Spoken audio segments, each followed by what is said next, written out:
श्रवणत्वगाधिं प्राणां नमो भगवते पुरुषाय तुभ्यं जय जय श्री राधारमण जय जय नवल किशोर जय गोपी चित्तचोर प्रभु जय जय माखन चोर रायगडी वंदिरी वसे माझरया चरणी अर्पितो जन्मही काय जगदीश्वराशी जोडली जाची जन्म ख्याती प्रथम वंदितो तुम्हा शिव छत्रपती महायोग पीठे तते भीमरथ्या वरं पुंडरीकाय दातुं मुनीन्द्रे समागत तुष्टं तमानन्दकन्दं परब्रह्मलिङ्गं भजे पांडुरंग पांडुरंग करू प्रथम नमन पांडुरंग करू प्रथम नमन पांडुरंग करू प्रथम नमन पांडुरंग करू प्रथम नमन पांडुरंग करू प्रथम नमन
पांडुरंग करू प्रथम नमन दुसरे चरण संताचिया त्यांच्या कृपादाने कथेचा विस्तार बाबाजी सद्गुरुदास तुकार कलावाद जीवो तरार्थावतारं कलंकं कथेजो दिकामो दिवत्रं खलानी शवदा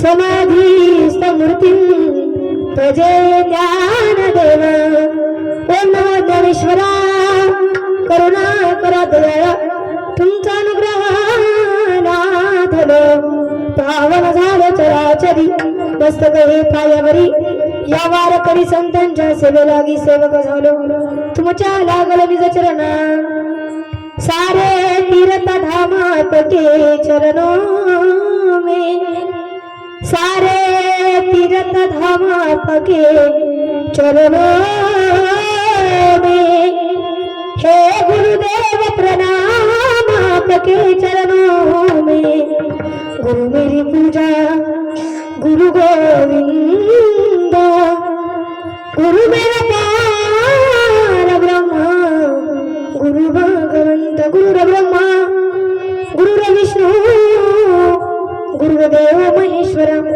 गुरु साक्षात परब्रह्म तस्मै श्री गुरुवे नमः संत स्वरूपाय नमः श्री साई देवाय नमः संत स्वरूपाय नमः श्री साई देवाय नमः संत स्वरूपाय नमः श्री साई देवाय नमः ओम नमो सच्चिदानंद साई देवाय नमः ओम नमो सच्चिदानंद साई देवाय नमः ओम नमो आद्या वेद प्रतिपाद्या जय जय श्री सोनेत्या आत्मरूपा देवा तुझी गणेशु सकलार्थमती प्रकाशु मने निवृत्ती दासु अवधारी रोज सच्चिदानंद रूपा विश्वव्यापी तवे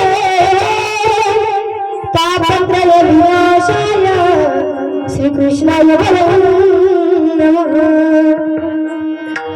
यं प्रवर्तन्तमनुपेतमपेत कृत्यं द्वैपायनो विरहकातर आजुहाव पुत्रेति तन्मतला तराभिमादु स्तं सर्वभूतहृदयं पुनिमानतोऽस्मि गळ्यामध्ये वाळ दे हातामध्ये टाळ दे गळ्यामध्ये वाळ दे हातामध्ये टाळ दे देवा मला तरी अशी संध्याकाळ दे देवा मला तरी अशी संध्याकाळ दे दिवसभर काम दे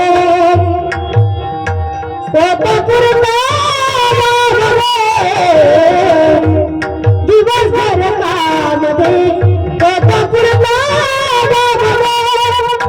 जन्म मुखी तुझं नाम दे खळ्यामध्ये माळ दे हातामध्ये टाळ दे गळ्यामध्ये माळ दे हातामध्ये टाळ दे देवा मला अशी संध्याकाळ दे देवा मला अशी संध्याकाळ दे हे दुःख बंधन मारुती नंदन हे दुःख बंधन मारुती नंदन सुमले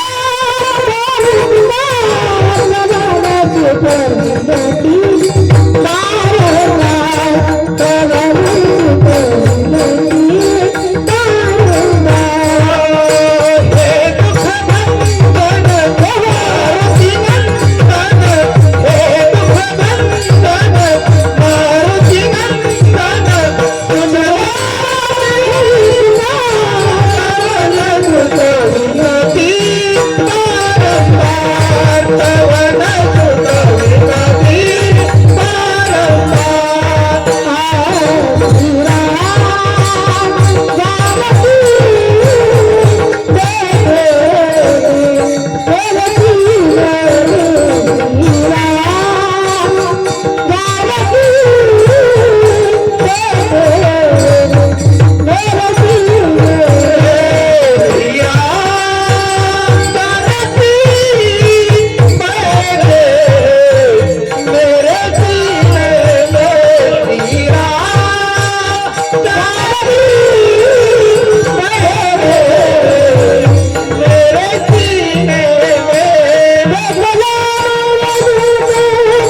पायी हा माझा विश्वास, सर्व भाविदास झालं त्यांचा, तेची माझे हित करीती सकळ, जेणे हा गोपाळ कृपा करे. प्रस्तुत प्राप्त प्रसंगी प्राप्त स्थळी कीर्तन रूपी सेवेकरिता निवडलेला अभंग, अखिल वेद ब्रह्मांड नायक भगवान पंढरीशी पांडुरंग परमात्म्याचे असणारे लाडके लढीवाळ भक्त, नवे नवे ज्यांनी हे हिंदवी स्वराज्य स्थापन केलं असे असणारे छत्रपती शिवाजी राजे आणि राजांनाही उपदेश करणारे विको कमी राजांनाही उपदेश करणारे राजे, आमच्या हातामध्ये माळ असणं हा आमचा परमार्थ, परंतु तुमच्या हातामध्ये ढाल आणि तलवार असणं हा तुमचा परमार्थ आहे, असा उपदेश करणारे वैराग्य रसिक संत मान्य जगदमान्य जगद्गुरु तुकोबाराया यांचा उत्कृष्ट असा अगदी 4 चरणाचा अभंग आज आपण या ठिकाणी कीर्तन रूपी सेवेकरिता निवडला. विठ्ठल विठ्ठल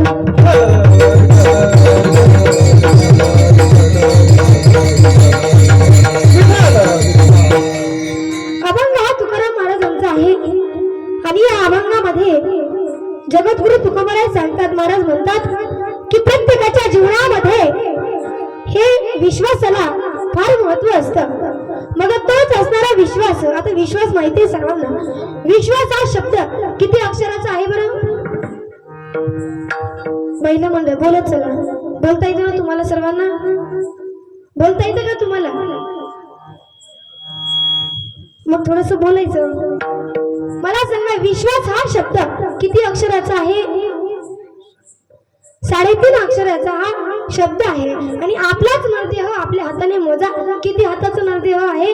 तर 3.5 हाताचा हा नरदेह, 3.5 हाताच्या नरदेहाचा आयुष्य संबंध जो आहे तो या 3.5 अक्षरावरती अवलंबून आहे. मग हा असा असताना विश्वास हा कुठे ठेवला पाहिजे? तर संतांच्या चरणावरती हा विश्वास ठेवला पाहिजे आणि त्यांचा दास आपण त्या ठिकाणी झालं पाहिजे. कारण की आजकाल दास होण्याची कोणाची ही मनस्थिती राहिली नाही. प्रत्येकाला वाटतं की मी हा मालक असला पाहिजे, मी मालक असायला पाहिजे, मी दास असायला पाहिजे, असं कुणालाही वाटत नाही. प्रत्येकाला वाटतं मी मालक असायला हवं. परंतु दास्यत्व स्वीकारलं महाराज आमच्या जनाबाईंनी, दास्यत्व स्वीकारलं हनुमंतरायांनी. दास्यत्व निकट हनुमंत पै केले म्हणून देखील रामचरण. हनुमंतरायांनी त्या ठिकाणी दास्यत्व स्वीकारलं म्हणून त्या ठिकाणी त्यांच्या नामाचा जयघोष आजही महाराष्ट्रामध्ये होतो. प्रभू रामचंद्रांचं नाव काढल्याबरोबर त्या ठिकाणी हनुमंतरायांचं नाव आपल्या डोळ्यासमोर येतं. का? कारण की प्रभू रामचंद्रांचे दास हे हनुमंतराया होते. म्हणून या ठिकाणी हनुमंतरायांनी दास्यत्व स्वीकारलं, मग ते दास झाले. मग काही साधक त्या ठिकाणी म्हणाले, संतांना आम्ही त्या ठिकाणी संतांच्या चरणावरती विश्वास ठेवू, दास्यत्व ही आम्ही स्वीकारू, परंतु त्यामध्ये आमचा फायदा काय? मग त्या ठिकाणी सांगितलं, त्याची माझे हित करीती सकळ, जेणे हा गोपाळ कृपा करी. तुम्ही त्या ठिकाणी दास्यत्व स्वीकारल्याच्या नंतर संतांच्या चरणावरती जर विश्वास ठेवला तर संत तुमचा उद्धार करतील, तुमचं हित करतील. त्याची माझे हित करीती सकळ, जेणे हा गोपाळ कृपा करी. आता कृपा, कृपा जर म्हटलं, कृपेविषयी जर बोलायचं झालं तर कृपा शास्त्रामध्ये 4 सांगितल्या. एक गुरु कृपा, दुसरी देव कृपा, तिसरी शास्त्र कृपा आणि चौथी आत्मकृपा. या कृपामधील सर्व कृपा आपल्यावरती असायला पाहिजे. त्यामधील एक जरी कृपा आपल्यावरती झाली तर बाकीच्या कृपा या आपल्या पाठीमागे येत असतात. गुरुची कृपा ही माणसाच्या जीवनामध्ये फार महत्वाची आहे. गुरुची कृपा जर आपल्या जीवनामध्ये आपल्याला घडली तर बाकीच्या कृपा या आपोआप या ठिकाणी आपल्या पाठीमागे येत असतात. म्हणून गुरुचा आशीर्वाद, गुरुची कृपा ही जीवनामध्ये आयुष्यामध्ये जीवन जगत असताना फार महत्वाची आहे. गुरुचा आशीर्वाद आपल्या पाठीशी असायला हवा, गुरुची कृपा आपल्यावरती असायला हवी. नवीन नव्हे तर माऊली ज्ञानोबांनी सांगितलेलं आहे, श्री गुरु सारिका हस्ता पाठी राखा, इतरांचा लेखा कोण करी. गुरु आपल्या पाठीमागे असायलाच पाहिजे.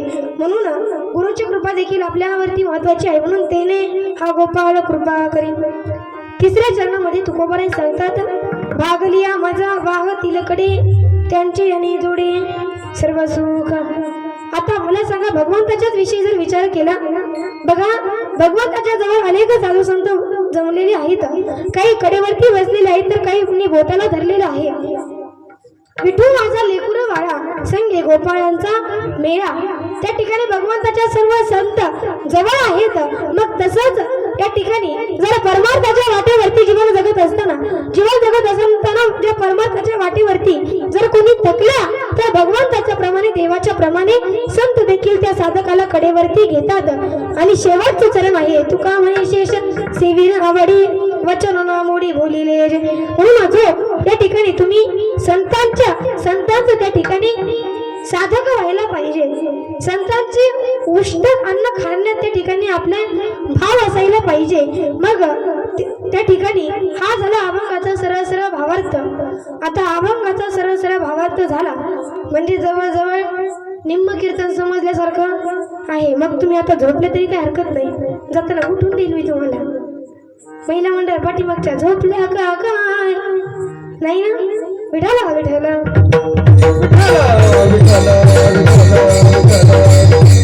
दादांनो आपल्या कीर्तनाला सुरुवात झाली. आता मला सांगा माझा आवाज सर्वांना व्यवस्थित येतोय? माझा आवाज सर्वांना व्यवस्थित येतोय का? तुम्हाला पहिल्यांदा सांगितलं मी, तुम्हाला बोलता येत असलं तर बोला थोडंफार, म्हणजे मलाही कळेल मी काय बोलते ते तुम्हाला समजते. म्हणून माझा आवाज सर्वांना पाठीमागं व्यवस्थित येतोय का? हे का विचारलं सांगू का मी? कारण की बऱ्याच ठिकाणी कार्यक्रमाला आम्ही जात असतो आणि कार्यक्रमाला गेल्याच्या नंतर कीर्तन संपल्याच्या नंतर येतात लोक. एका ठिकाणी कीर्तनाला गेलो, कीर्तन संपलं आणि एक गुरुवस्त त्या ठिकाणी माझ्याकडे आला. मला म्हटला, ताई तुम्ही एवढं सुंदर कीर्तन केलं, खूप छान कीर्तन झालं, परंतु तुम्ही काय म्हणत होते हेच आम्हाला कळत नव्हतं. मग असं व्हायला नको म्हणून मी तुम्हाला विचारलं आवाज व्यवस्थित येतोय ना? हां, मग सर्वांनी या ठिकाणी ज्या वेळेस मी मध्ये मध्ये विठ्ठलाचं भजन घेईल, विठ्ठल विठ्ठल भजन घेईल, त्यावेळेस सर्वांनी तोंडाने टाळी वाजवायची, हाताने भजन करायचं. करताल ना? करताल? तोंडाने टाळी वाजती का तुमच्या इकडं? आता मी पण इकडचीच आहे, मला तर नाही दिसली कधी. विठाला विठाला मग बघा या ठिकाणी अभंग हा जगद्गुरु तुकोबा यांचा आहे. ज्या महापुरुषाचा, ज्या योगी राजाचा अभंग आज आपण या ठिकाणी सेवेकरिता निवडला, त्या महापुरुषाबद्दल अनेकांनी आपली भावना त्या ठिकाणी व्यक्त केलेली आहे की तुकोबा म्हणजे नेमकं काय आहेत. तुकाराम तुकाराम तुकाराम तुकाराम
परंतु जगद्गुरु तुकोबारायांचं नाव ऐकल्याच्या नंतर यमाच्या अंगाला कंप सुटावा हा महिमा तुकोबारायांचा आहे. असो कार्यक्रमाचं आयोजन काही नियोजन काही हे जरी सर्वांना ठाऊक असलं तरी प्रत्येक व्यक्तीचं कर्तव्य आहे की कीर्तनाला सुरुवात करण्या अगोदर अल्पसा हा परिहार देणं. तर परात्पर परमेश्वर परम राज्य परम रसिक भक्तवांचल कल्पतरू भक्तवांचल दीनबंधू भगवान पंड ऋषी पांडुरंग परमात्म्याच्या कृपेनं सर्व साधू संतांच्या कृपा आशीर्वादानं हनुमंतरायांच्या कृपेनं चालू असलेला हा भव्य दिव्य अशा प्रकारे अखंड रिणाम सप्ताह आणि या सप्ताहामधील तिसऱ्या दिवसाची कीर्तन रूपी सेवा माझ्यासारख्या पामराकडे आली. खरं तर समस्त ग्रामस्थ जे हनुमान भजनी मंडळ ग्रामस्थ बरामपूर सर्वांचे या ठिकाणी आभार मानते व तसेच ज्यांच्यामुळे या ठिकाणी येण्याचा योग आला असे असणारे हरिभक्त परायण मगर महाराज या ठिकाणी त्यांचे देखील या ठिकाणी आभार मानते व तसेच आमच्या वडिलांचे परम मित्र संतोष काका काळे ते देखील या ठिकाणी उपस्थित आहेत. त्यांचे आभार मानते आणि कीर्तनाला सुरुवात करते. विठ्ठल विठ्ठल.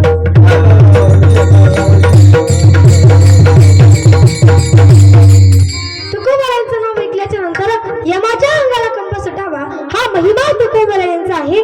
म्हणून तुकोबारायांच्या वाणीमध्ये फार ताकद आहे. तुकोबारायांच्या रामामध्ये फार ताकद आहे. नवे तर तुकोबारायांच्या पाय वाटेमध्ये फार ताकद आहे. नवे तर तुकोबारायांच्या संदर्भातील ज्या काही गोष्टी आहेत त्या सर्वांमध्येच फार ताकद आहे.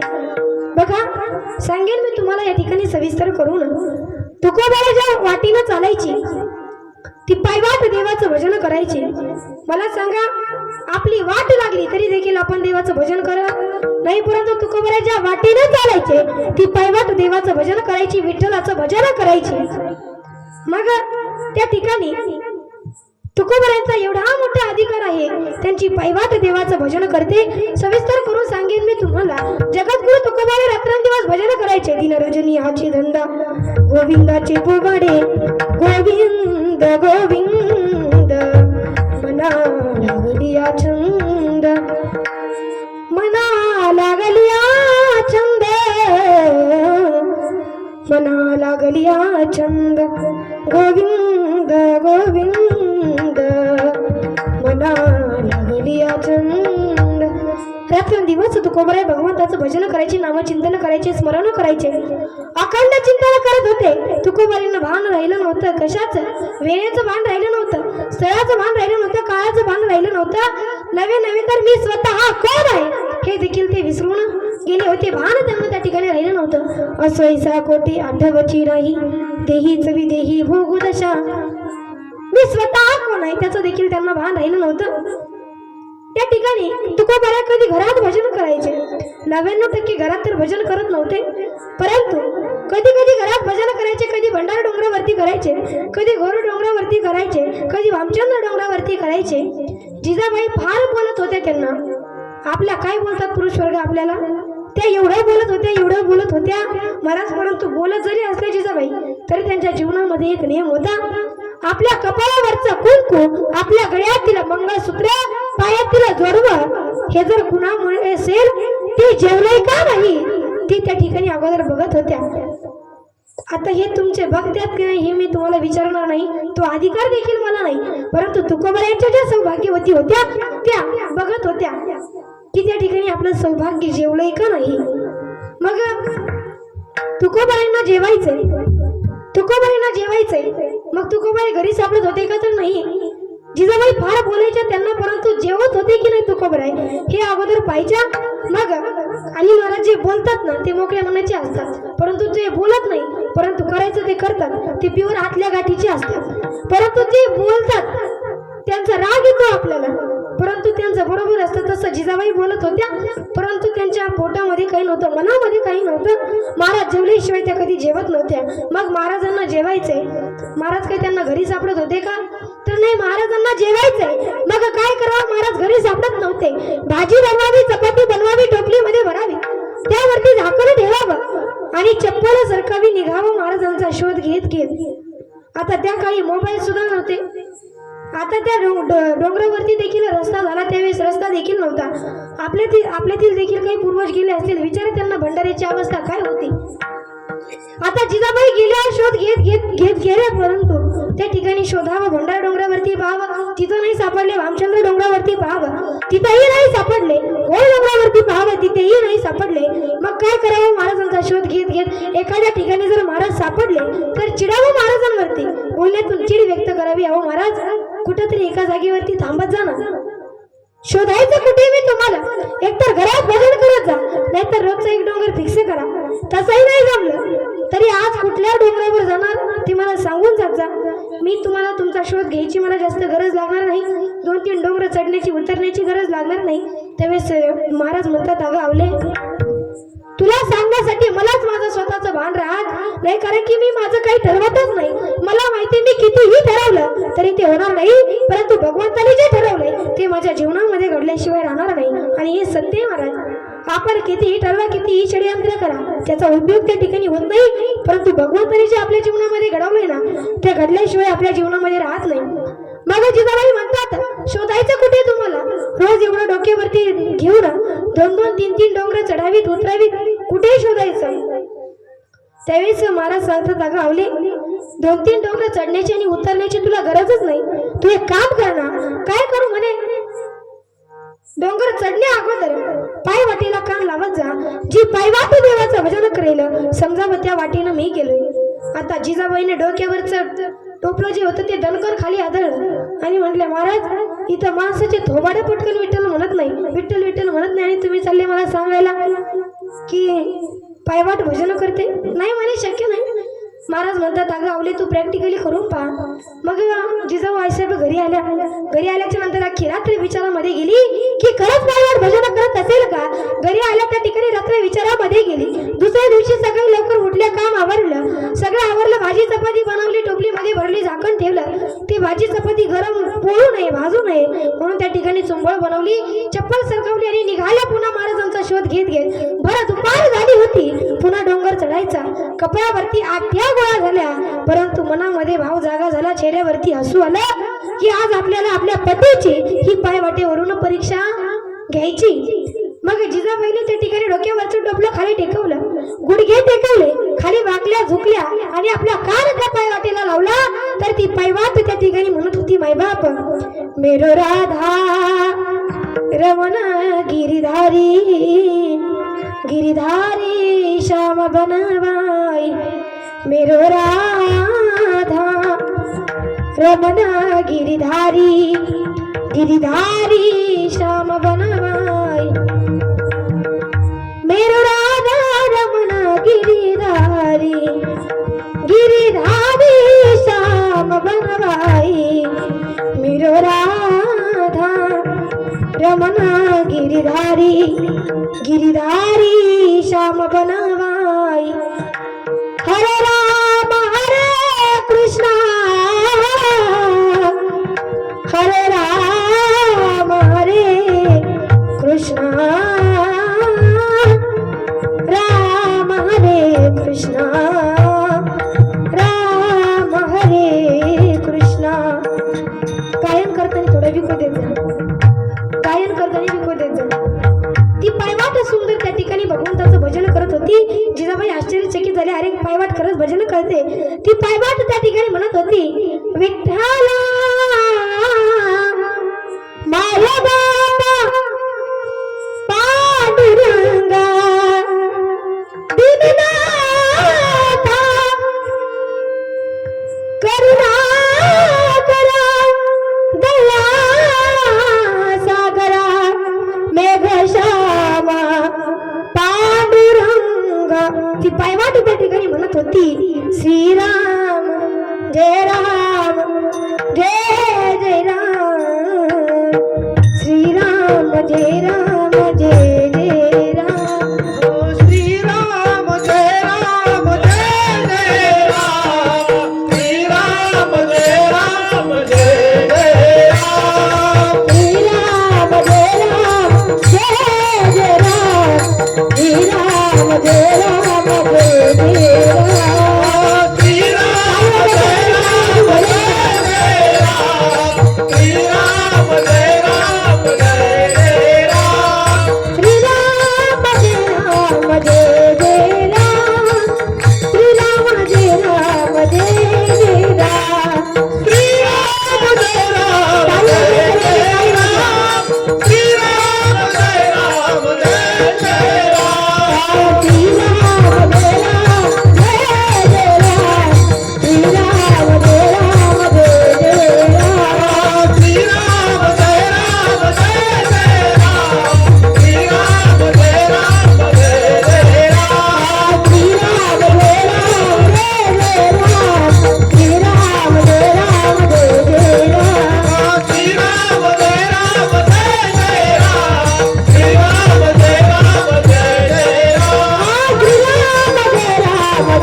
जय राम श्रीराम जय राम जय जय राम श्रीराम जय राम जय जय राम श्रीराम जय राम जय जय राम श्रीराम जय राम जय जय राम श्रीराम जय राम जय जय राम श्रीराम जय राम जय जय राम श्रीराम जय राम जय जय राम श्रीराम जय राम जय जय राम श्रीराम जय राम जय जय राम श्रीराम जय राम जय जय राम श्रीराम जय राम जय जय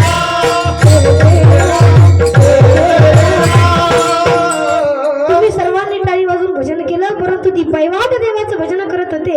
जिजाबाई आश्चर्यचकित झाल्या. अरे बाबा, ही पैवाट तर खरंच भजन करते, परंतु या पाय वाटेने माझेच पिते गेले की दुसरे एखादा साधू महात्मा गेलाय ते आपण पाहूया.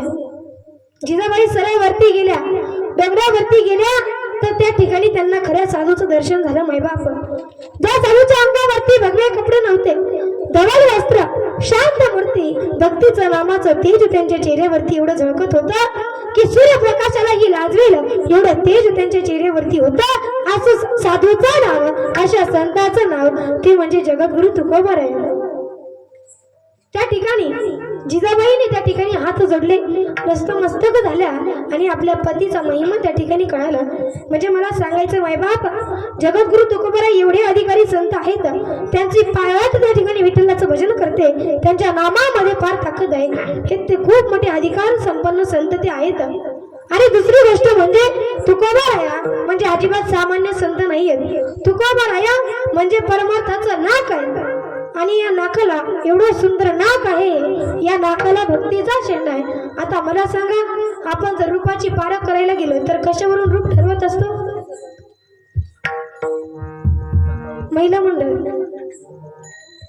जर आपण एखाद्या मुलीला पाहायला गेलो किंवा मुलाला जर बघायला गेलो तर आपण त्या रूपाची सुंदरता कशावरून ठरवत असतो? तर त्या मुलीच्या मुलाच्या नाकावरून आपण त्या ठिकाणी त्या रूपाची पारख त्या ठिकाणी आपण करत असतो. मला सांगा, एक वेळेस एवढं नाकाला आपण किंमत देतो, एक वेळेस रंगाला जास्त किंमत देणार नाही, एवढी किंमत आपण त्या ठिकाणी नाकाला देतो. मला सांगा, फार गोर आहे, एवढं गोर आहे, एवढं गोर आहे, पांढरा शिपेट अगदी कापसासारखं, परंतु नाकात जर म्हशीने पाय दिल्यासारखं असलं तर त्या गोऱ्या रंगाला सुद्धा काही किंमत नाही. ज्याचं नाक सुंदर तो दिसायला सुंदर. म्हणून नाक हे कसं असावं? धारदार असावं. कसं असावं महिला मंडळ? नाक धारदार असावं. पुरुष वर्ग मागचे नाक कसं असावं? धारदार असावं. नाक हे कसं असावं? धारदार असावं. नाक हे धारदार असावं, परंतु नाकाला धार नसावी, नाहीतर त्या धारदार नाकाला सुद्धा काही किंमत नाही. नाकाला जर धार असेल तर त्या ठिकाणी जेवू वाटत नाही, पाणी पिऊ वाटत नाही. मग हॉटेलमध्ये जातात, तिथे गेल्याच्या नंतर डबल धारीवाले असतात, परंतु तिथं जेवण करतात का? कारण की किचन रूम साईडला असते ना. मग त्यात वाढणारा डबल दारीवाला असावा, म्हणजे तर तिथं उपाशीच मेला. म्हणजे मला सांगायचं काय, माणसाच्या जीवनामध्ये आपण नाकाला जास्त महत्व देतो. मग तसा तुकोबारायांचा अधिकार एवढा मोठा आहे. तुकोबाराया म्हणजे परमार्थाचा नाक आहे, त्यांच्याबद्दल काय बोलावं आपण बोलू शकत नाही. माझी मुली झाली अनावर वाचा, छंद या नामाचा घेतला असे हा भाग वेगळा आहे. परंतु तुकोबारायांचं वर्णन करण्याचं अगदी लहान तोंडी मोठा वास. तुकोबारायांचं वर्णन करणं म्हणजे आपल्यासारख्याचं काम नाही, फार मोठे आहेत. तुकोबाराय किती मोठे आहेत. अनु रेणुया थोकडा तुका आकाश एवढा. तुकोबाराया हे आभाळा एवढे आहेत आणि हे आभाळ एवढे तुकोबाराया यांनी खाली बघितलं, आपल्यावरती नजर टाकली आणि म्हटले, बाबा किती धावपळ करतात ही लोक, किती पळतात आणि पळता पळता कुठेतरी यांना अविश्वासाची ठेच लागते. परंतु अविश्वासाची त्यांना पळता पळता त्या ठिकाणी ठेच लागते. काय करावं, कुठे ठेवावं यांनी विश्वास. आपण जर यांना सांगावं तर या ठिकाणी त्यांना आपली भाषा कळत नाही, कळाली तर वळत नाही, आणि जर वळाले, जे वळाले त्यांना दगड मारणारे भरपूर आहेत. काय करावं, कुठे ठेवावं यांनी विश्वास, कसं सांगावं यांना. मग त्या ठिकाणी या समाजाला एक सवय आहे की प्रत्येक माणूस हा कुणाकडे तरी पाहून जगत असतो, प्रत्येकाकडे पाहून कुणाकडे तरी पाहून जीवन त्या ठिकाणी प्रत्येक माणूस हा जगत असतो. मग त्या ठिकाणी महाराज म्हणतात, मी जिथे विश्वास ठेवला त्यांनी विश्वास तुम्ही तिथे विश्वास ठेवा. प्रत्येकाला सवय दुसऱ्याचं पाहून आपण जगत असतो. मला सांगा महिला मंडळ, नाकामध्ये नथ कशी घालायची हे अगोदर आपल्याला समजतं का? नाही कळत. दुसऱ्याचं बघितल्याच्या नंतर आपल्याला कळतं. संक्रांतीला आपण एवढी भारी साडी घेतो, 2-3 हजाराच्या साड्या आपण घेतो, परंतु मला सांगा हळदी कुंकू लावताना आपण आपल्या अंगावरची साडी बघतो का दुसऱ्याची साडी बघतो? दुसऱ्याची साडी आपण बघत असतो. म्हणजे प्रत्येकाची सवय आहे की दुसऱ्याचं पाहून माणूस हा जगत असतो. दुसऱ्याचं पाहून आपल्या मनाला जसं भावेल, दुसऱ्याचं पाहून आपल्याला मनाला जसं आवडेल तसं आपण जगण्याचा प्रयत्न त्या ठिकाणी करत असतो. मग तुकोबाई म्हणतात माझ्याकडे पाहून जगा, मी कुठे विश्वास ठेवला माझं पाहून तुम्ही तिथे विश्वास ठेवा, तुमच्या जीवनाचं कल्याण होईल. मग कुठे विश्वास ठेवला तुकोबाईंनी? संताची पायी हा माझा विश्वास, संताची पायी हा माझा विश्वास, संताची पायी हा माझा विश्वास, संताची पायी हा माझा विश्वास, संताची पायी हा माझा विश्वास, संताची पायी हा माझा विश्वास, संताची पायी हा माझा विश्वास, संताची पायी हा माझा विश्वास. संताची पायी हा माझा विश्वास, संताची पायी हा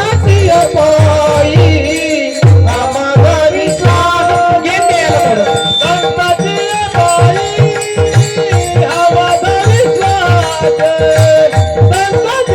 पायी हा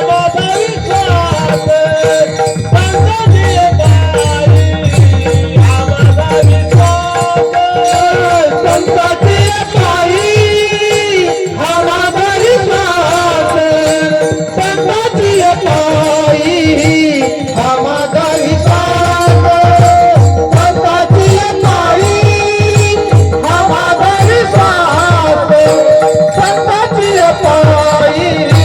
विश्वास, संताची पायी हा माझा विश्वास, संताची पायी हा माझा विश्वास, संताची पायी हा माझा विश्वास, संताची पायी हा माझा विश्वास, संताची पायी हा माझा विश्वास. सर्व भाविकांचा, सर्व भाविकांचा, सर्व भाविकांचा, सर्व भाविकांचा,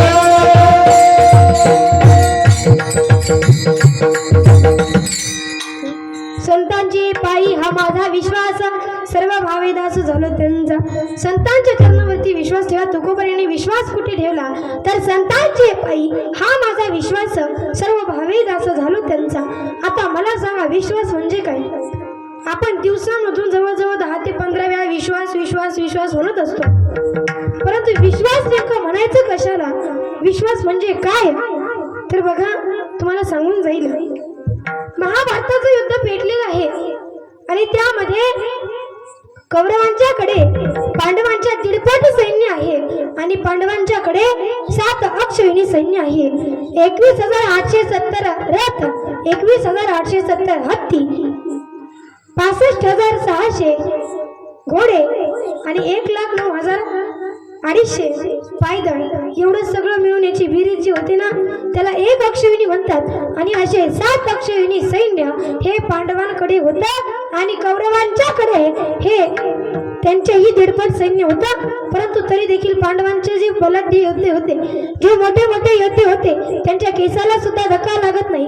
परंतु कौरवांकडचे जे योद्धे आहेत अगदी बलाढ्य योद्धे आहेत, कृपाचार्य, भीष्माचार्य, द्रोणाचार्य सर्व त्या ठिकाणी धारातीर्थ पडतायत, मृत्यूशी झुंज देत आहेत, मरणाला त्या ठिकाणी ते प्राप्त झालेले आहेत.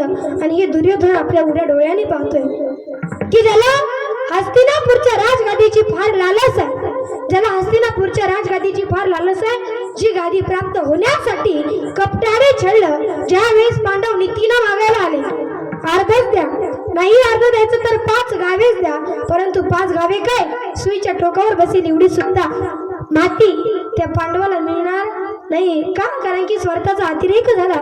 तुम्हाला सर्वांना माहिती आहे की स्वार्थाचा अतिरेक हा कुठेही चालत नाही. मग दुर्योधन या ठिकाणी उघडे डोळ्याने बघतोय की बाबा आपल्याकडचे जे मोठे योद्धे आहेत, कृपाचार्य, भीष्माचार्य, द्रोणाचार्य, सर्व त्या ठिकाणी झुंज देत आहेत, मरणाशी झुंज देत आहेत, दारात तीर्थ पडतायत, मरणाला प्राप्त झालेले आहेत. मग एवढे मोठे योद्धे आपल्याकडे वाचून काही उपयोग काय आहे? आला तो पितामह भीष्मांच्याकडे आणि पितामहांना म्हटलं, आता अगदी विराट दिसणारे पितामह, अगदी राजनीती, न्याय या सर्व गोष्टीमध्ये तत्पर असणारे पितामह त्यांच्याकडे आला आणि म्हटलं, महाराज पितामह, हम जानते हैं, हम इतने दिनों से, जब से युद्ध शुरू हुआ है तब से हम देख रहे हो कि आप हमारे साथ हो लेकिन खाली देह से, आप हमारे साथ हो लेकिन खाली देह से, आपका मन आपको चाहता है कि विजय पांडवों का होना चाहिए और हार हमारी होना चाहिए. कारण की पितामह तुम्हालाही वाटतंय की विजय हा पांडवांचा व्हावा आणि हार म्हणजे पराजय हा आमचा व्हावा. त्यावेळेस पितामहांना हे बोललेलं सहन झालं नाही. कारण की जे सत्याने वागणारे असतात त्यांना काहीही सहन होत नाही. म्हणतात ना, नाकावर बसलेली माशी सुद्धा त्यांना सहन होत नाही. फक्त माणूस हा सत्याने जगणारा असावा. मग त्या ठिकाणी पितामह म्हटले, अरे दुर्योधना, अशी भावना माझी नाही, अशा पाठीमागे माझं लांछन तू माझ्या पाठीमागे लावू नको. अशी भावनाच माझी नाही की विजय पांडवांचा व्हावा आणि पराजय हा तुमचा व्हावा. परंतु तरी जर तुला असा संशय माझ्यावरती असेल ना, तर हा गंगेचा पुत्र भीष्म या ठिकाणी शपथ घेतो की सूर्यास्ताची वेळ, उद्या सूर्यास्तापर्यंत एकही पांडव पृथ्वीवरती जिवंत राहणार नाही. सर्व कौरवांना आनंद त्या ठिकाणी झाला. एवढा आनंद झाला, फार आनंद झाला. फक्त तोंडामध्ये लाडू आणि गुलाबजामुन सोडायचे राहिले होते. एवढा आनंद झाला. कौरवांच्याकडे अगदी दिवाळीसारखं वातावरण आहे. रात्र झाली, पांडव झोपी गेले, कौरव देखील झोपी गेले. ज्यांनी पितामहांची शपथ ऐकली होती त्यांनी त्या ठिकाणी पांडवांच्या संदर्भातील जे लोक होते, ज्यांनी पितामहांची शपथ ऐकली त्यांना त्या ठिकाणी झोप लागत नव्हती का? कारण की त्या ठिकाणी त्यांना झोप लागे ना. कौरव झोपी गेले, पांडव देखील गाढ झोपी गेले, परंतु पांडवांच्या संदर्भातील लोक त्या ठिकाणी जागी आहेत. 5-5:30 वाजता अगदी ब्रह्म मुहूर्ताच्या वेळी विश्वाचा मालक त्या ठिकाणी बेचैन झाला, झोप लागे ना. आणि अर्जुनाकडे आला, अरे अर्जुना उठ. त्यावेळेस अर्जुन म्हणतात, देवा झोपू दे ना, का साखर झोपेचा मूड घालताय? म्हणे, अरे अर्जुना तुला झोप लागलीच कशी? मग देवा झोपायच्या वेळेला झोपायचं नाही, मग काय करायचं? अरे झोपायच्या वेळी झोपायचं, परंतु आता जर झोपलास तर कायमचं झोपशील. म्हणजे मला काय म्हणजे विचारतोस? पितामहांची शपथ तू ऐकली नाहीस का? हो म्हणे ऐकली. काय शपथ घेतली? म्हणे उद्या पृथ्वीवरती एकही पांडव जिवंत राहणार नाही. मग तुला झोप लागली कशी? तू कोण आहेस? म्हणे 3 नंबरचा पांडव मीच आहे, परंतु ते मीच त्यांच्या रथासमोर असतो. परंतु मला झोप लागली, मला जागा राहण्याची गरज नाही का? कारण की मला जिवंत ठेवणारा जागा आहे, मला जागा राहण्याची गरज नाही. याला म्हणायचं विश्वास. मला जिवंत ठेवणारा जागा आहे, मला जागा राहण्याची गरज नाही, याला म्हणायचं विश्वास. असाच विश्वास, एवढाच विश्वास संतांच्या चरणावरती ठेवा. संतांची पायी हा माझा विश्वास, सर्व भाववेदास झालो त्यांचा. कारण की मनुष्याच्या जीवनामध्ये बऱ्याच काही गोष्टी ह्या विश्वासावरती अवलंबून असतात. विठ्ठल विठ्ठल.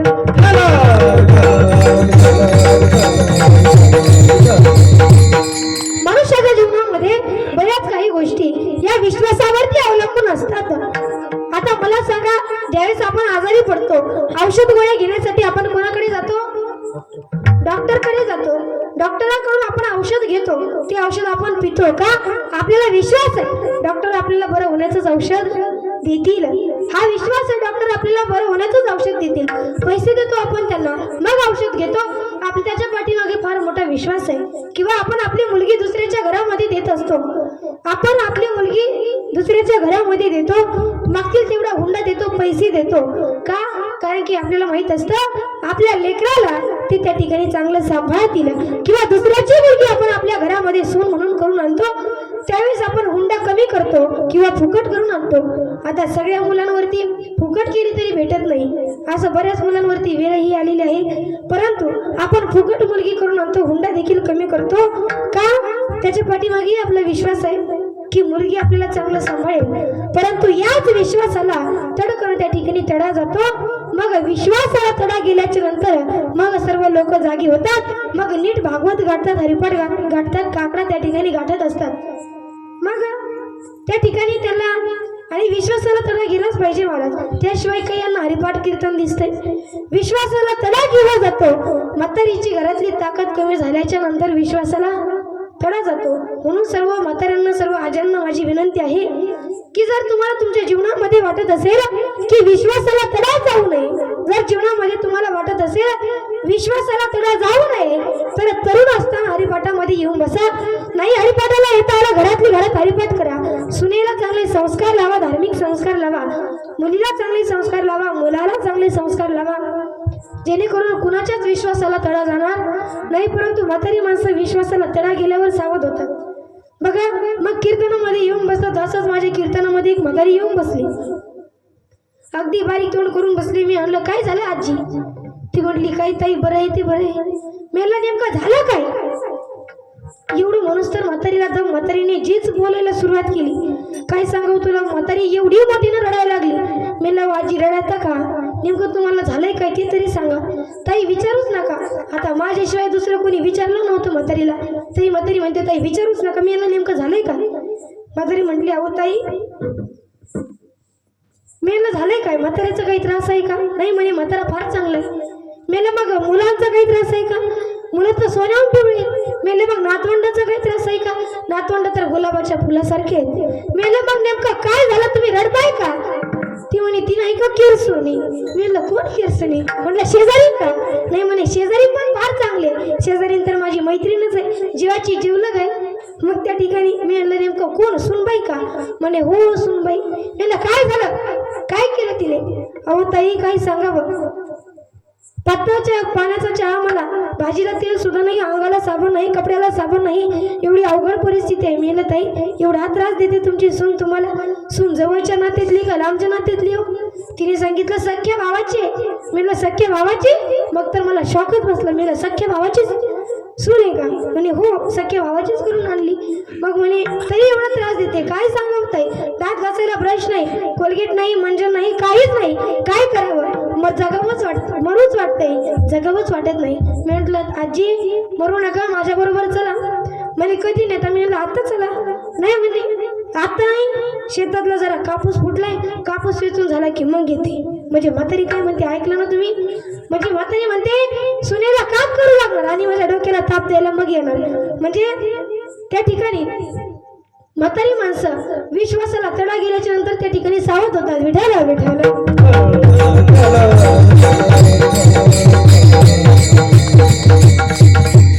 मग विश्वास कुठे आपण ठेवला पाहिजे?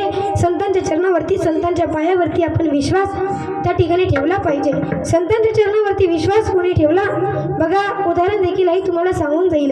जिने संतांच्या शब्दावरती विश्वास ठेवला, केव्हापासून विश्वास ठेवून होती, तिला राहायला फार असा मोठा बंगला नव्हता, किंवा तिच्या बापाच्या घरी सुद्धा काही फार मोठा असा कोटी करोडाचा बंगला होता असं देखील नव्हतं, किंवा शेजारी पाजारी ब्राह्मण पंडित आहे असं देखील नाही, किंवा तिच्या घराला देवघर सुद्धा नव्हतं, किंवा विष्णू सहस्रनाम गाथा ज्ञानेश्वरी मुखोद्गत आहे एवढं हे देखील तिला माहीत नाही. याची कल्पना सुद्धा तिला नाही. विष्णू सहस्रनामामध्ये काय आहे, हरिपाठामध्ये काय आहे, ज्ञानेश्वरीमध्ये काय आहे याची देखील तिला कल्पना नाही. परंतु फक्त तिचं मन थोडंसं निर्मळ होतं. किती निर्मळ तिचं मन होतं, गंगेच्या पाण्यासारखं. जैसी गंगा वाहे तैसे जाचे मन, भगवंत जान कायाच बारी, भगवंत जान त्याच्या जवळी देवा भक्ती भाव उभा, ज्याच्या जवळी देवा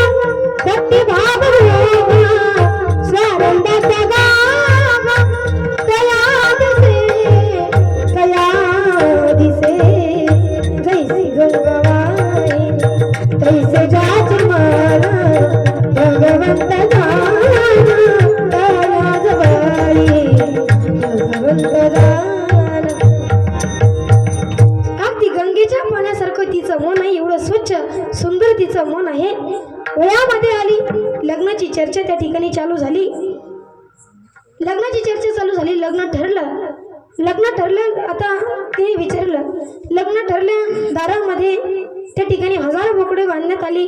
त्या ठिकाणी मद्याची डेअरी देखील भरून ठेवली. तिने विचारलं, पप्पा ही बोकडे या ठिकाणी का बांधली? त्यावेळेस तिच्या वडिलांनी सांगितलं, बाळा उद्या तुझं लग्न आहे. हो बाळा उद्या माझं लग्न आहे, परंतु माझ्या लग्नाचा आणि याचा काय संबंध? अरे बाळा तुझं उद्या लग्न आहे आणि तुझ्या लग्नामध्ये आपल्या सर्व पाहुण्यांना, आपल्या सर्व नातेवाईकांना या ठिकाणी आपल्याला याची 100 बकऱ्यांची मेजवानी करायची आहे. याचं मांस त्यांना खाऊ घालायचं आहे. आणि जर त्यांना मांस खाऊ घातलं नाही तर पाहुणे आपले नाराज होतील. पाहुणे कोण? वराड बर का, जे वराड समजावं, जे खाण्याकरता चाललेलं असतं. बाकी लग्नामध्ये किती गोड आहे ते कधीच बघणार नाही, परंतु खायला नीट केलंय का नाही हे अगोदर बघत असतात. एवढा खायचा नाद महाराजांना, खायचवरून नाक डोळे मोडतात, परंतु जे खाण्यावरून नाक डोळे मोडतात ना समजावं ते वराड आहे. मग त्या ठिकाणी पाहुणे आपले नाराज होतील, कामाला आपल्याला टायमाला धावून येणार नाही. मग त्यावेळेस विचार केला, मग माझ्या लग्नासाठी एवढ्या बकऱ्यांचा जीव घ्यायचा विचार केला. अख्खी रात्र विचारामध्ये गेली महाराज. तिची मन तिचं शुद्ध होतं. रात्र विचारामध्ये गेली. सर्वांना गाढ झोपी जाऊन दिलं. गाढ सर्वांना झोपून दिलं आणि सोडलं ना महाराज घर. तिने घर सोडलं. एवढी दूर गेली, कुठल्या गावामध्ये नाही गेली, दूर गेली, वरामध्ये गेली, झाडावरती जाऊन बसली. परंतु पुन्हा डोक्यामध्ये विचार आला, माझा पिता सर्वांना मला शोधण्याकरता पाठवेल. माझा पिता मला त्या ठिकाणी सर्वांना पाठवेल. मग सर्वजण मला झाडाचं पान बघून शोधून काढतील. झाडावरून खाली उतरली आणि मेलेल्या उंटाच्या पोटाच्या कुशीमध्ये जाऊन बसली. पोटामध्ये ती जाऊन बसली. मग सर्वजण पाहुणे पाहून गेले. तिला कळालं की आपल्याला आता सर्वजण बघून गेले. मग आता काही चिंता नाही. ती बाहेर आली आणि संतांच्या आश्रमाकडे, झोपडीकडे तिने धाव घेतली. परंतु भीती वाटत होती मनामध्ये. आपण अगदी हलक्या जातीमध्ये जन्माला आलो, कुठलं ज्ञान आपल्याला नाही. शूद्र जातीमध्ये आपला जन्म झाला, कुठलं ज्ञान आपल्याला नाही. अगदी पक्ष्यांमध्ये आपल्यामध्ये काही फरक नाही. फक्त एवढंच आहे, पक्षी बोलू शकत नाही आणि आपण बोलू शकतो. संत जवळ घेतील की नाही, संत जवळ बसू देतील की नाही, विचार त्या ठिकाणी करू लागली. परंतु रोज चोरून त्या ठिकाणी झाडलोट करायची. संत ज्या वाटेनं चालायची ना महाराज, ती वाट ती हाताने झाडून काढायची. आपण आपल्या घरातला केर देवासमोर टाकतो, परंतु ती एवढी शुद्ध मनाची होती की संत ज्या वाटेनं चालायचे ती पायवाट आपल्या हाताने झाडून काढायची. मग एक दिवस संतांनी ते बघितलं. संतांनी तिला बघितलं, विचारलं, कोण आहेस तू? त्यावेळेस फार घाबरली. माफ करा, चुकून चोरून तुमची सेवा केली, परंतु सेवा करावं एवढाच उद्देश, बाकी याच्या मागे कुठलाही स्वार्थ माझा नव्हता. फार घाबरले. परंतु तिच्या निर्मळ मनाची त्या ठिकाणी चाचणी संतांनी घेतली आणि संतांनी सांगितलं, अधूनमधून आश्रमावरती चक्कर मारत जा. तिला झोपडी बांधून दिली. त्या ठिकाणी आश्रमावरती जाऊ लागली, प्रवचन कीर्तन ऐकू लागली. थोडंफार ज्ञान झालं, कारण की कानावरती चांगलं पडलं की तोंडातून चांगलं बाहेर पडत असतं. कानावरती चांगलं पडू लागलं, ज्ञान त्या ठिकाणी तिला झालं. मग एक वेळेस त्या ठिकाणी संत निघाले. भगवंताकडे संत आले तिच्याकडे आणि म्हटले, अगं शबरी, तू एवढी भाग्यवान आहेस, एवढी तू भाग्यवान आहेस की काय झालं ऋषी, एवढी भाग्यवान कशाने आहे मी? तू एवढी भाग्यवान आहेस, ज्याला आम्ही भेटण्याकरता चाललो ना तो जगाचा बाप एक ना एक दिवस तुला भेटण्याकरता तुझ्या झोपडीमध्ये येईल. त्या ठिकाणी कधी येईल तो देव, तेव्हापासून विश्वास ठेवून बसली. कधी येईल तो देव, केव्हा येईल तो भगवंत, कधी मला दर्शन देईल, विश्वास ठेवून बसली. त्या भगवंताचं दर्शन कधी होईल. त्यावेळेस त्यांनी सांगितलं, हे मी सांगू शकत नाही, परंतु तू मरण्या अगोदर आणि मी गेल्याच्या नंतर ह्या झोपडीमध्ये फक्त भगवंतच येतील. तेव्हापासून ती त्या ठिकाणी भगवंताची वाट पाहत होती. भगवंत या वाटेने येतील, भगवंत त्या वाटेने येतील. भगवंताची वाट त्या ठिकाणी बघू लागली. राम आएंगे तो अंगना सजाऊंगी, दीप जला के दिवाली में आऊंगी, मेरे झोपड़ी के बाग आज जाग जाएंगे, राम आएंगे, मेरे झोपड़ी के बाग आज खुल जाएंगे, राम आएंगे, राम आएंगे, आएंगे राम आएंगे, राम आएंगे, राम आएंगे, मेरे झोपड़ी के बाहर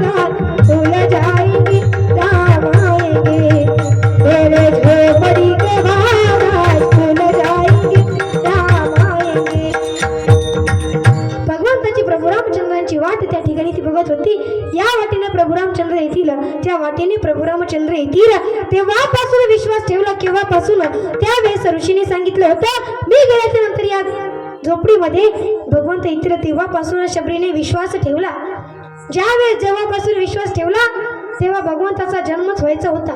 तेव्हापासून विश्वास ठेवून बसली, परंतु तिचा विश्वास त्या ठिकाणी फळाला आला. कोण होती ती? नाव तिचं मी सांगणार आहे. मीर जानकी राजकुमारी मीरा हिल्या दिखणारी दीन जानकी वेडी शबरी तुझ्या पदाचे अखंड चिंतना ही माझी साधना. राम रघुनंदना राम रघुनंदना राम रघुनंदना राम रघुनंदना आश्रमातला कधी राहतील आश्रमातला कधी राहतील ही माझी साधना. राम रघुनंदना राम रघुनंदना राम रघुनंदना.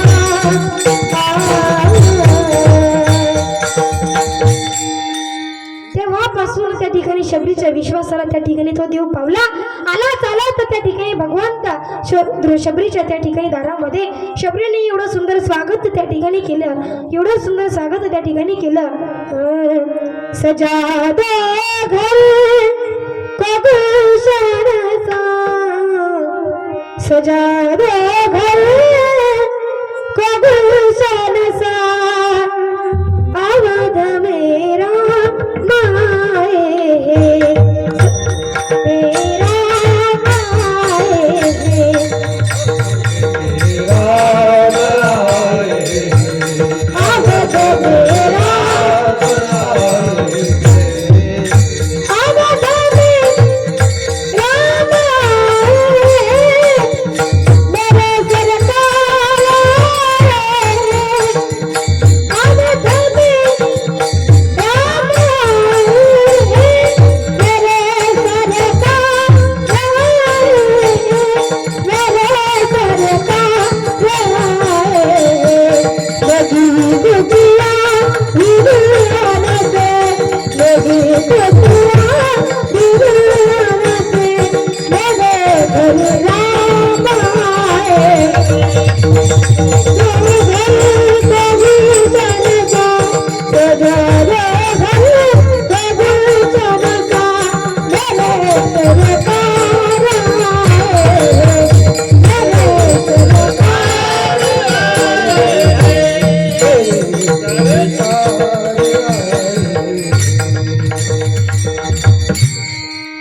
सजा दे घर को गुलशन सा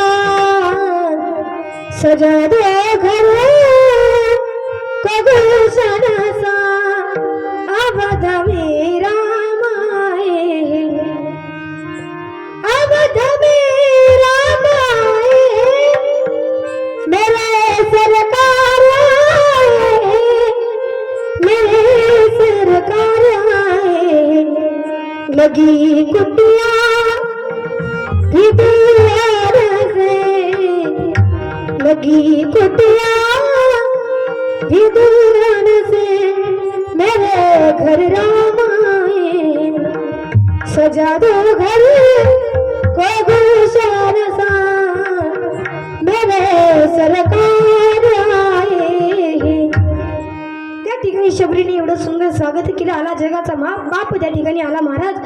शबरीला एवढा आनंद झाला, परंतु शबरीची इच्छा आहे की जगाच्या मालकांची आपण पाय धुवावे, परंतु पात्र कसलंही तिच्याकडे नव्हतं. परंतु पात्र कसलंही तिच्याकडे नव्हतं. ताट वाटी तांबे आपल्याकडे भरपूर आहे, परंतु आपली पात्रता तेवढी नाही. ताट वाटी तांबे आपल्याकडे सर्व काही भरपूर आहे, परंतु तरी देखील आपण दुसऱ्याच्या दारामध्ये पडलेलं पटकन घरात मध्ये घुसलून आणतो. परंतु शबरीला शेजारी पाजारीही नव्हते, घरामध्ये पात्रही नव्हतं. काय करावं? शबरीचा भाव त्या भगवंताने जाणला आणि भगवंताने आपले पाय वरती केले.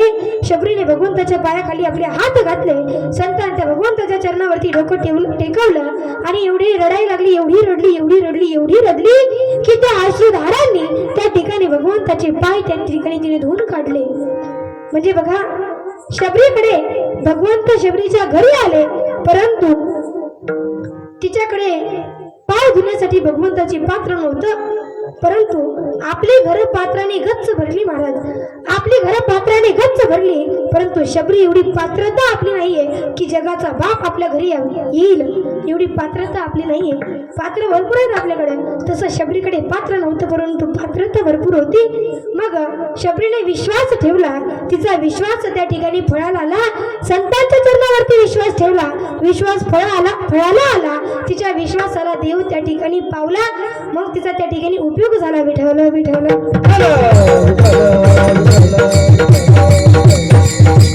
तिने संतांच्या चरणावरती विश्वास ठेवला, म्हणून जगाचा बाप त्या ठिकाणी तिची भेट घेण्याकरता आला.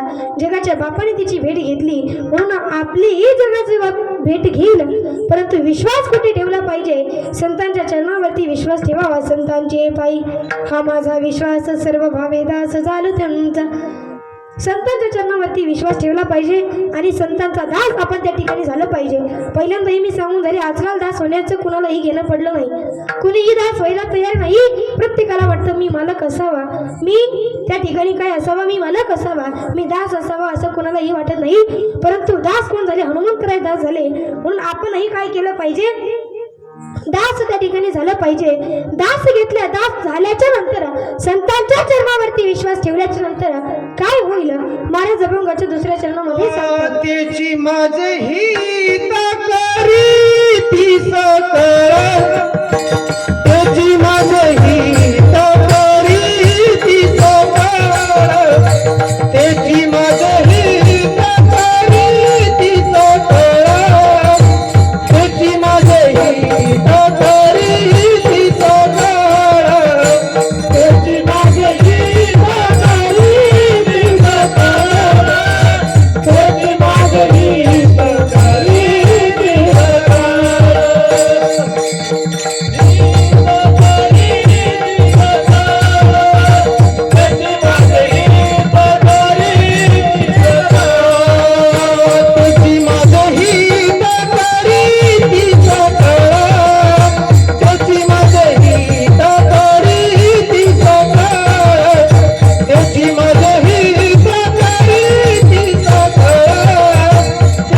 ती सकळ,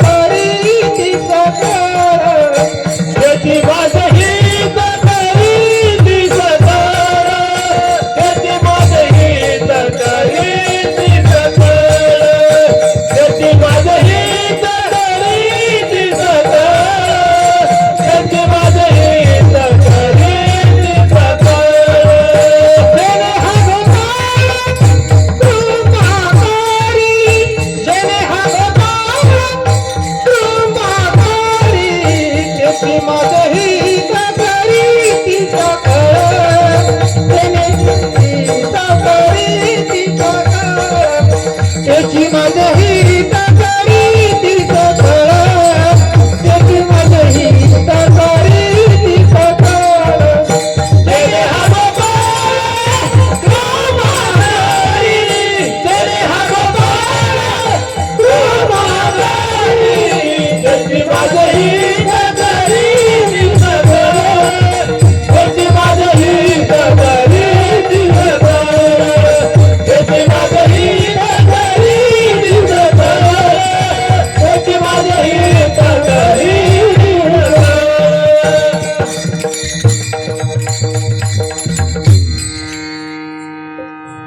त्याची माझे हित करी ती सकाळ, जने हा गोपाळ कृपा करी. जर संतांच्या चरणावरती विश्वास ठेवला तर काय होईल? भगवंत आपल्यावरती कृपा करतील आणि उद्धार ते आपला करतील.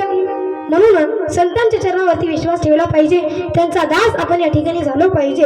मग दास व्हावं अशी जर इच्छा असेल तर मग काय केलं पाहिजे? दास व्हावं म्हणजे नेमकं काय करायचं? तर भगवंताचं नामचिंतन करावं, नामस्मरण करावं, भक्ती करावी. भगवंताची भक्ती माणसाने जीवनामध्ये आल्याच्या नंतर केली पाहिजे. भगवंताची भक्ती केली कोणी केली? गोपिकांनी भगवंताची भक्ती केली. गोपिकांचा एवढा भाव त्या भगवान श्रीकृष्णावरती होता. किती भाव होता, किती भक्ती होती बघा, सांगून जाईल तुम्हाला. ज्यावेळेस भगवान श्रीकृष्णाचा जन्म झाला त्यावेळेस सर्व गवळणी त्या ठिकाणी भगवान श्रीकृष्णाला बघण्याकरता जाऊ लागल्या. एक गवळ्याला त्या ठिकाणी म्हणते की भगवान श्रीकृष्णाचं रूप मी बघितलं आणि माझं भान त्या ठिकाणी हरपून गेले. मैं तो सुध बुध खोई तेरे प्यार में, मैं तो सुध बुध खोई तेरे प्यार में, सब कुछ भूल गई तेरे संसार में, सब कुछ भूल गई तेरे संसार में.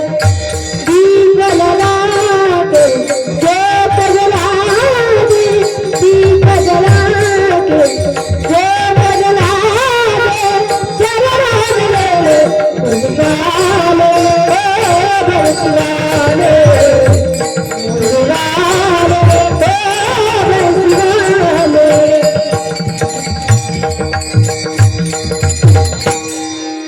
मैं तो राधा हो गई बदनाम रे, हरि भजन बिना नहीं कोई काम रे. दास नारायण हो गया पावन, दास नारायण हो गया पावन, मुझे भी बिछा ले मुरली वाले हो बंसी वाले, मुरली वाले हो बंसी वाले. गोपिकांची देखील तेवढीच भक्ती होती. मग आपणही भक्ती केली पाहिजे, भगवंताचं चिंतन केलं पाहिजे, नामस्मरण केलं पाहिजे, नामचिंतन केलं पाहिजे. का? एवढा सुंदर निर्णय भगवंताने आपल्याला दिला. देव दिला देह भजन गोमाता, देव दिला देह भजन गोमाता, देव दिला देह भजन गोमाता, देव दिला देह भजन गोमाता, देव दिला देह भजन गोमाता, देव दिला देह भजन गोमाता, देव दिला देह भजन गोमाता, देव दिला देह भजन गोमाता. तोया झाला बाबा बाहिके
झाला देह भजना गोमटा तोया झाला फाटा बाधिकेचा किंवा दिले इंद्रिय हात पाय कान डोळा मुख बोलाया वचन जेणे तू जोडसी नारायण नासे जीवपण भवरोग. एवढा सुंदर नरदेह दिला. मग आपलं कर्तव्य आहे की त्या भगवंताचं नामचिंतन करणं नामस्मरण करणं. किती सुंदर नरदेह भगवंताने आपल्याला दिला. औटा हात का मानव देह अल्लाने तुझे दिया. औटा हात का मानव देह अल्लाने तुझे दिया. खाया पिया सुख से सोया नहाक जमाना खोया. खाया पिया सुख से सोया नहाक जमाना खोया. कि भजवन नारायण कि भजवन नारायण. एवढा सुंदर नरदेह भगवंताने दिला. मग आपलं कर्तव्य आहे भगवंताचं भजन करणं नामस्मरण करणं नामचिंतन करणं. मला सांगा एक जरी पार्ट आपल्याला कमी दिला तर किती फजिती होते. मला सांगा जर आपल्याला हे 2 कानच दिले नसते तर चष्म्याच्या दांडे कुठे अडकवले असत्या. जर 2 कान दिलेच नसते तर चष्म्याच्या दांड्या कुठे अडकवल्या असत्या. म्हणजे भगवंताला किती काळजी आहे आपली. सर्व इंद्रिय व्यवस्थित दिले जिथल्या तिथं दिले. मग कर्तव्य आहे आपलं भगवंताचं नामचिंतन करणं. एक जरी पार्ट कमी दिला तरी किती फजिती होते बघा. तुम्हाला सांगून जाईल. फक्त लक्ष इकडे दे. 5 मिनिटं तुमचे घेणार आहे. असंच एक मेंढपाळ होता आणि तो बहिरा होता. त्याला ऐकायला येत नव्हतं. एक मेंढपाळ होता त्याला ऐकायला येत नव्हतं. तो बहिरा होता. मेंढ्या चारत चारत जंगलामध्ये गेला आणि जंगलामध्ये गेल्याच्या नंतर त्याला गाढ झोप लागली. आता झोपेतून उठून बघतो तर काय आपल्या मेंढ्या त्या ठिकाणावरून गायब. मग आता मेंढ्यांना आसपास त्या ठिकाणी शोधू लागला. मग काय करावं. एक शेतकरी दादा दिसले. त्यांना विचारलं का हो शेतकरी दादा माझ्या मेंढ्या तुम्ही बघितल्यात का. आता शेतकरी दादा देखील बहिरेच होते. त्यांना ऐकायला येत नव्हतं. मी बोलते ते समजते तुम्हाला. शेतकरी दादा देखील बहिरेच होते. त्यांना ऐकायला येत नव्हतं. मग ते ज्वारीच्या पाखरांना हाणत होते. त्यांनी सहज एका पाखराला खडा फेकून मारला. याला वाटलं कदाचित शेतकरी दादाने मौन धरलं असेल. आपल्याला दिशा दाखवून दिली. आपण त्या दिशेने जाऊ. आता हा त्या दिशेने गेला. योगायोगाला त्याच्या मेंढ्या देखील त्या ठिकाणी सापडल्या. परंतु मेंढ्या सापडल्या. यांनी विचार केला की बाबा आपल्या एवढ्या मोठ्या मेंढ्या शेतकरी दादाने आपल्याला सापडून दिल्या. मग आपलं कर्तव्य आहे त्यांना काहीतरी आपण बक्षीस द्यायला पाहिजे. मग आपल्याकडे आहे एक मोडकी मेंढी. ती मोडकी मेंढी आपण त्यांना बक्षीस देऊ. मोडकी बरं का. चांगलं कोणी कोणाला दान देत नसतं. आता हा मोडकी मेंढी घेऊन गेला शेतकरी दादाकडे. शेतकरी दादा माझ्या एवढ्या मोठ्या मेंढ्या तुम्ही मला सापडून दिल्या त्याबद्दल मी तुम्हाला ही मोडकी मेंढी बक्षीस देतो तुम्ही घ्या. शेतकरी दादा म्हटले मी तुझी मेंढी मोडलीच नाही तर भरून कस काय देऊ. हा म्हटला बक्षीस घ्या. नाही म्हणे मी मोडलीच नाही तर भरून कस काय देऊ. आता दोघांचे जोरात जोरात भांडणं त्या ठिकाणी चालू झाले. तेवढ्यात तिकडून घोडेस्वार दादा आले. घोडेस्वार दादा देखील बहिरेच होते. त्यांना ऐकायला येत नव्हतं. आता घोडेस्वार दादा आले. पहिला म्हणतो घोडेस्वार दादा यांनी माझी मेंढी सापडून दिली त्याबद्दल मी याला एक मोडकी मेंढी बक्षीस देतो तर हा घेत नाही. दुसरा म्हणतो घोडेस्वार दादा मी याची मेंढी मोडलीच नाही तर भरून कस काय देऊ. तिसरा म्हणतो घोडेस्वार दादा म्हणतात माझे वडील असताना या घोड्याचा सौदा मला करून दिला. 70,000 रुपयाला हा घोडा मला घेऊन दिला आणि तुम्ही म्हणताय चोरीचा घोडा. नाही नाही मी हे मान्यच करू शकत नाही. आता तिघांचे जोरात जोरात भांडणं त्या ठिकाणी चालू झाले. आता भांडण मिटवण्यासाठी ते गेले पोलीस पाटलाकडे. आता तुमच्या गावात जर भांडणं लागले तर तुम्ही कुठे जातात. पोलिसाकडे जातात ना. मग हे देखील पोलीस पाटलाकडे गेले. आता ज्या पोलीस पाटलाकडे गेले तो पोलीस पाटील देखील बहिराच होता. त्याला ऐकायला येत नव्हतं. आणि 1 महिनाभर आधी त्यांनी आपल्या दोन्ही बायका घराबाहेर काढून दिलेल्या होत्या. आता पहिला म्हणतो पोलीस पाटील त्यांनी माझ्या मेंढ्या सापडून दिल्या त्याबद्दल मी याला एक मोडकी मेंढी बक्षीस देतो तर हा घेत नाही. दुसरा म्हटलं पोलीस पाटील मी तुमच्याकडे जवळजवळ 4 ते 5 वर्ष राहिलो. कुणाच्या कोंबडीचं पिल्लू सुद्धा मोडलं नाही आणि हा म्हणतो माझी मेंढी मोडली. नाही मी हे मान्यच करू शकत नाही. तिसरा म्हणतो पोलीस पाटील या घोड्याचा सौदा तुम्हीच मला करून दिला. हा घोडा तुम्ही मला घेऊन दिला आणि हे दोघं म्हणतात चोरीचा घोडा आहे. नाही मी हे मान्यच करू शकत नाही. आता तिघांचं ऐकून घेतलं. पोलीस पाटील रागाने तटकन उठले आणि म्हटले तुम्ही तिघाच काय अख्खा गाव जरी आलं तरी एकीला सुद्धा घरात घेणार. म्हणजे बघा एक पार्ट कमी दिला तर अख्खं गाव कामाला लागलं. मग आपल्याला सर्व इंद्रिय व्यवस्थित दिलेत जिथले तिथं दिलेत. मग आपलं कर्तव्य आहे भगवंताचं भजन करणं. मग हात वरती करा. महिला मंडळ फक्त महिला फक्त महिला महिला मंडळ माझ्या पाठीमागं भजन म्हणताल ना सर्वांनी म्हणायचं बरं का. जेवण केलं सर्वांनी सर्वांनी माझ्या पाठीमागे भजन म्हणायचं. नामदेव जनाबाई, नामदेव जनाबाई, सोपान काका मुक्ताबाई, नामदेव जनाबाई, सोपान काका मुक्ताबाई, नामदेव जनाबाई, सोपान काका मुक्ताबाई, नामदेव जनाबाई, सोपान काका मुक्ताबाई, सोपान काका मुक्ताबाई, नामदेव जनाबाई,